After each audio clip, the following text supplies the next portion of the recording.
दिवाकर नमस्तुभ्यं प्रभाकर नमोऽस्तु ते।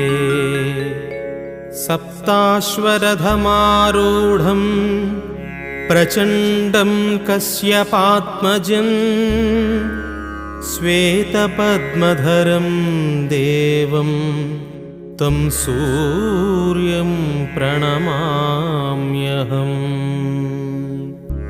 लोहितं रथमारूढं सर्वलोकपितामहं महापापहरं देवं तं सूर्यं प्रणमाम्यहम्।